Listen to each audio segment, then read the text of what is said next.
Assalamualaikum warahmatullahi wabarakatuh. Salam sehat dan tetap semangat mahasiswa hebat. Alhamdulillah hari ini kita bisa ketemu kembali dengan manajemen pasien safety. Topik yang akan kita bahas pada kesempatan kali ini adalah Early Warning System atau dikenal sebagai EWS. Apa sebenarnya learning outcome yang akan kita pelajari dalam beberapa waktu ke depan? Yang pertama adalah memahami terkait dengan definisi dari EWS, kemudian tujuan dari EWS itu apa, indikator atau parameter yang ada di dalam EWS, kemudian dilakukan penilaian terkait dengan bagaimana cara melakukan penilaiannya, dan setelah kita nilai tentunya nanti kita akan mencoba untuk menganalisis atau menginterpretasi dari hasil penilaian tersebut. Oke, kita awali dulu dari mempelajari terkait dengan histori dari EWS. Bagaimana kemudian ceritanya EWS itu lahir ya. Lahir kemudian ada. Oke, kita lihat dulu dari perkembangan secara global. Jadi di tahun 1997 di European Emergency Department dikembangkan terkait dengan ini. Penilaian deteksi perubahan, ya, perubahan terhadap apa? Parameter fisiologis dari kondisi pasien. Kemudian di tahun 2012 Royal College of Physicians membentuk standar EWS yang disebut sebagai National Early Warning Score atau dikenal dengan NEWS gitu ya. Setelah itu JCI, ini Joint Committee Internasional, menetapkan bahwa EWS merupakan salah satu kelulusan atau indikator kelulusan dari akreditasi rumah sakit. Jadi ini kalau secara global adanya EWS itu seperti ini ya. Nah, kemudian bagaimana dengan di Indonesia? Di Indonesia diawali di tahun 2014, di mana EWS ini mulai diaplikasikan ini di Indonesia. Siapa yang mengawalinya atau pionernya? Pionernya adalah Rumah Sakit Dr. Cipto Mangunkusumo atau RSCM ya. Karena RSCM ini akan diakreditasi oleh JCI sehingga kemudian RSCM memulai mengaplikasikan EWS tersebut. Kemudian lambat laun EWS juga digunakan sebagai standar akreditasi nasional ya, yaitu yang dilakukan oleh SNARS ya, Standar Akreditasi Nasional Rumah Sakit sejak tahun 2017. Nah, kenapa kok kemudian harus mempelajari atau harus menerapkan EWS lah lebih tepatnya ya, kalau di rumah sakit mahasiswa sekalian begitu nanti terlibat di wahana praktik, kenapa kemudian harus menerapkan EWS? Nah, supaya nanti bisa menerapkan berarti nanti harus mempelajari dulu. Nah, ini latar belakangnya ya, latar belakangnya bahwa tingkat laporan terhadap medical error ya, medical error ternyata tercatat jumlahnya cukup besar ya. Ini kita ngambilnya adalah di US yang notabene-nya di sana adalah termasuk negara maju. Di US saja tingkat medical error-nya ada sekian ratus ribu ya. Nah, dari sini ternyata ini juga menyebabkan kematian per tahun, angka dari medical error ini kalau kita tarik ya. Nah, dari ini kita bisa mengambil kesimpulan bahwa medical error itu akan berdampak terjadinya kematian ya, ini. Kemudian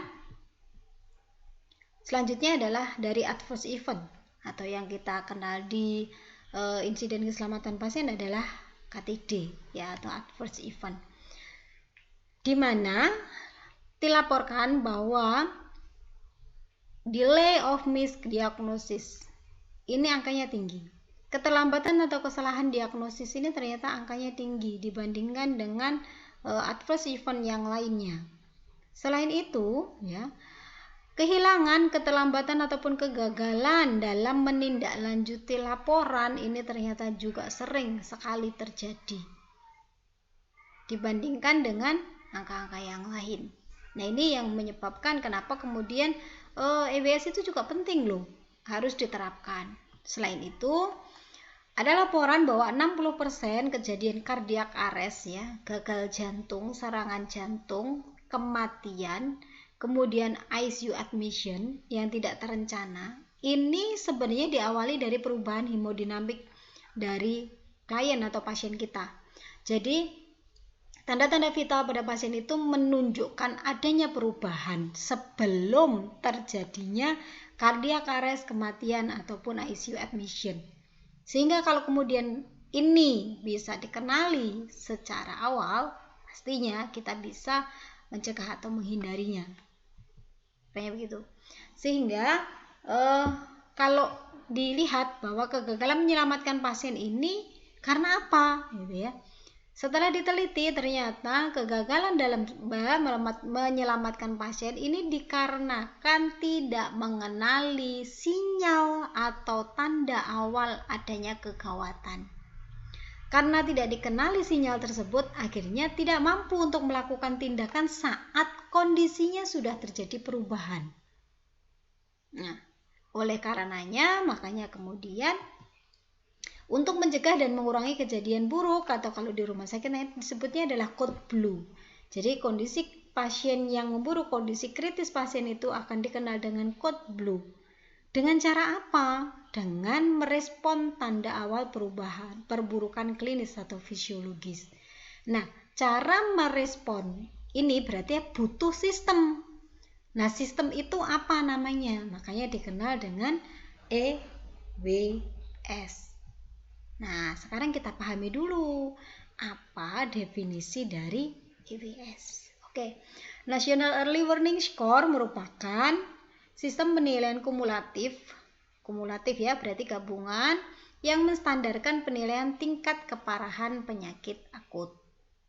Alat ini dibilang sederhana ya, kemudian merupakan sistem peringatan dan pemicu adanya warning, adanya kewaspadaan. Nah, dengan EWS ini kita bisa mengenali atau bisa digunakan sebagai indikator adanya perburukan kondisi pasien. Nanti kita akan melihat dari perubahan secara fisiologis terhadap hemodinamik pasien. Salah satunya adalah dengan TTV-nya. Ya. Kemudian kesimpulannya berarti apa sebenarnya? EWS itu merupakan sistem scoring yang menggunakan parameter fisiologis untuk mendeteksi perburukan atau kegawatan kondisi pasien secara dini. Jadi kalau kita lihat early, dini ya, warning berarti peringatan, sistem peringatan dini. Jadi kita sudah diingatkan sejak awal dengan adanya beberapa indikator, nantinya akan seperti itu. Oke. Kenapa kemudian harus diterapkan EWS? Tujuannya apa? Oke, tujuan dari penerapan EWS ini yang pertama adalah untuk menilai kondisi pasien ya. Sehingga nanti dengan menggunakan EWS itu kita akan tahu, oh ini kondisi pasien ini berada pada level gawat, oh ini gawat dan darurat, oh ini kemudian harus segera ditangani dan seterusnya. Oh ini terjadi perburukan atau perbaikan. Nah, kedua, mendeteksi dini perubahan kondisi pasien. Jadi sejak awal pasien masuk rumah sakit, kalau kita kemudian sudah bisa mendeteksi, oh kalau kemudian pasien ini masuk levelnya sekian, apa yang harus kita lakukan? Kalau kita mengenalinya sejak dini, pasti kejadian buruk, ya code blue tadi bisa kita minimalkan atau mungkin malah bisa dicegah. Tujuannya seperti itu. Kemudian yang ketiga adalah respon klinik tepat waktu. Jadi kalau nanti sudah di rumah sakit pada saat kondisi klinis itu yang dibutuhkan adalah fast respon. Fast respon ya. Sehingga respon time-nya itu juga hal yang penting. Artinya apa? Tepat waktu, kemudian cepat ya. Kalau kemudian itu bisa kita terapkan, nah panggilan code blue terutama pada pasien yang dirawat di ruang bangsal itu bisa sangat-sangat dikurangi. Karena sudah bisa dideteksi dari awal. Oh, ke pasien ini yang membutuhkan pemantauan rutin atau ketat itu bisa kita ketahui ya. Oke, tujuan berikutnya adalah respon kliniknya juga tepat waktu itu dalam hal ini apa? Pasien akan cepat masuk ICU. Kemudian segera dilakukan tindakan emergensi kalau kondisinya memang terjadi perburukan, sehingga dengan seperti itu nanti kematian pasien di ruang ICU itu juga akan bisa diminimalisir atau dikurangi. Itu tujuan dari penerapan EWS. Nah, kemudian EWS itu apakah ada klasifikasinya? Jelasnya ada ya. Jadi pasien dari atau perburukan kondisi pasien ya. Kondisi pasien itu tidak bisa menggunakan hanya single parameter, hanya satu parameter saja tidak bisa, tetapi akan membutuhkan agregat parameter. Nah, ini saya tunjukkan beberapa hasil dari review di jurnal ya. Jadi kalau kita melihat dari beberapa hasil penelitian, ternyata ada toolsnya, ada instrumennya untuk menerapkan EWS. Nah, kita melihat ada banyak, ada MELF, ada Views ya, kemudian banyak lagi yang lainnya. Nah, kemudian dari Royal College ini menetapkan news yang dipakai. Nah, sebenarnya kalau kita breakdown lagi, nanti bisa arahnya dari variasi atau klasifikasi EWS itu yang pertama adalah news ya, yang kemudian kedua adalah pakai MEOS ya, ini arahnya ke obstetrik, kemudian ada PEOS ini ke pediatrik, dan ini yang baru sekarang adalah EWS pada kasus SARS-CoV-2 ya, atau kasus COVID.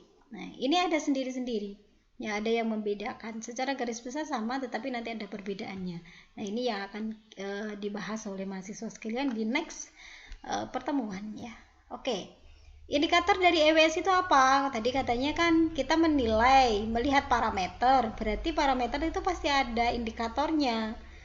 Nah, apa saja indikatornya? Kalau kita lihat indikatornya ada seperti ini ya. Jadi kita melihat yang pertama dari respirasi atau pernafasan, kemudian dilihat dari saturasi oksigennya, penggunaan oksigen tambahan, baik itu yang menggunakan masker NRM atau RM, kemudian dari temperatur, kemudian dari tekanan darah, kemudian nadi, dan yang terakhir adalah tingkat kesadaran. Jadi nanti ada skornya mulai dari 0 ke kiri menuju ke 3, kemudian ke kanan ini juga menuju ke 3. Ini akhirnya kanan itu artinya dia mengalami penambahan ya, kalau yang kiri akhirnya mengalami pengurangan dari skornya. Jadi ini parameter fisiologis dari EWS ya, yang awal seperti ini. Jadi ini nilai normal itu berada di 0, seharusnya berada di level ini nih ya. Mulai dari parameter respirasi sampai tingkat kesadaran pada orang normal seharusnya berada di sini. Nah, sebelumnya ini nilai 1, ini masuk kategori hijau ya, hijau, kemudian kuning, kemudian merah. Berarti kalau merah itu artinya dia gawat dan darurat gitu kan. Nah, kemudian ini direvisi, diperbaiki ya, diperbaiki menjadi seperti ini ya, disebut sebagai news 2. Perbedaannya apa gitu ya? Kalau tadi kita lihat ya, di sini ini nilai 1 ini masuk levelnya adalah masih hijau. Nah, tetapi kalau nanti di news 2 ya, 1 ini sudah masuk kuning. Ya, kondisinya memang sudah gawat kalau sudah di sini. Nah, apakah ada perbedaan dari indikatornya atau parameternya? Tidak, lihatnya tetap dari saturasi, kemudian respirasi, penggunaan oksigen, kemudian blood pressure-nya ya, kemudian nadinya, tingkat kesadarannya, dan temperaturnya.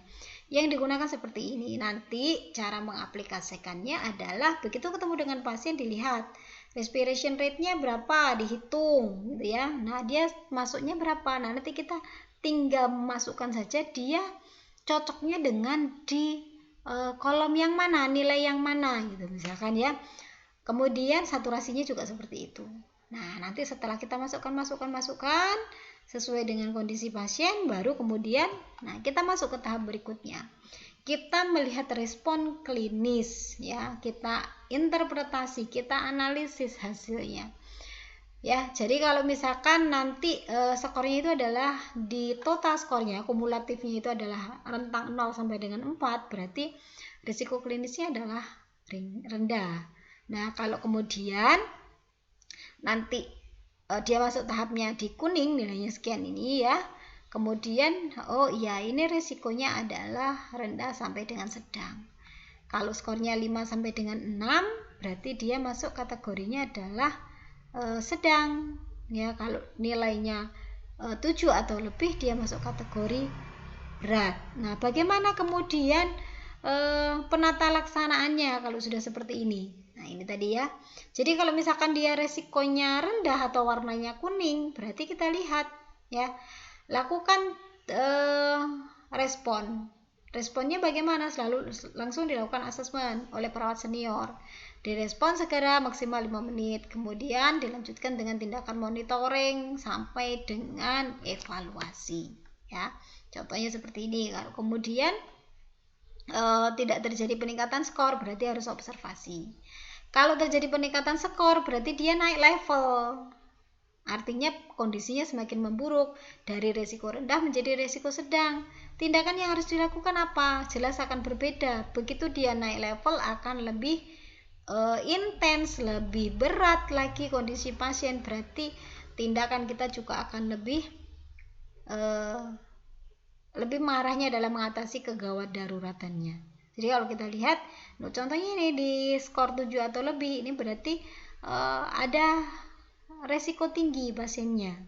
Apa yang harus dilakukan? Mulai dari resusitasi, ya, aktivasi dari code blue, kemudian nanti akan dilakukan resusitasi oleh tim emergency yang ada di rumah sakit. Nah, kalau sudah sampai terjadi cardiac arrest ataupun gagal nafas, nah ini tindakan yang harus dilakukan.